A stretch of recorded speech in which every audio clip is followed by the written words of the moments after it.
And Eddie Howe has been reflecting on Newcastle's disappointing exit from Europe on Wednesday night. Ahead of a Premier League tie against Fulham at St James's Park tomorrow, Newcastle are 7 points off the top four. But Howe says the appetite for Champions League football has grown after this season's experience.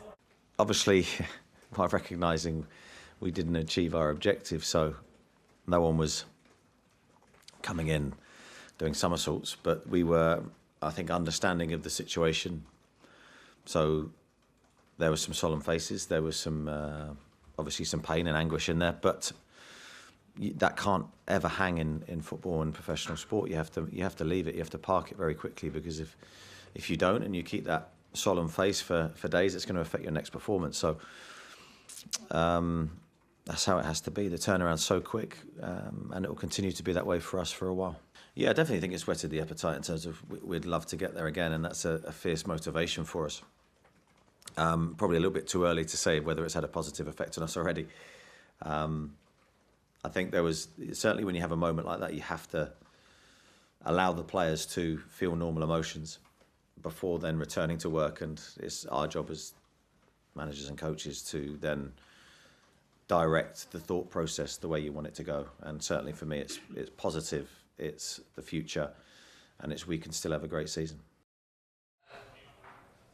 A disappointing night then for Newcastle, but one positive was the return of Dan Burn after he missed 7 games with a back injury. Howe admits it is a huge boost to have him back.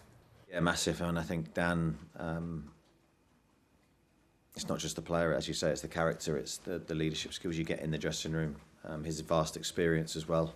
Having seen a lot over the years, I think he has allowed us to play a certain way, and he's been pivotal to sort of a lot of our, without going too technical or tactical, and you allowed us to play different ways. So Dan's been an important part of what we've done, and we've missed him since he's been away. Missed him physically as well. There's no denying his physical strengths and his capabilities, both set plays for and against.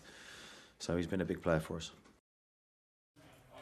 Newcastle have been linked with many potential transfers in the January window, given their lengthy injury list. But does their exit from Europe now influence their plans? I don't think that was going to be dictated by Europe. It's going to be dictated by who's fit as January comes around. Now we're getting closer to that mark, and we're gradually getting a few key players back.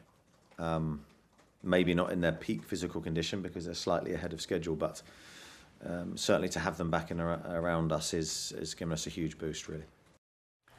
It was decided yesterday that Mikel Arteta's charges would be cleared following his comments made about the refereeing decisions after Arsenal were beaten by Newcastle. Howe has been reflecting on that. I think it's difficult when you're asked questions immediately after, because you want to give your honest opinion, but you're well aware that there is a line that you can't cross, so you're almost not, very rarely giving your honest opinion. That's probably the best way to put it.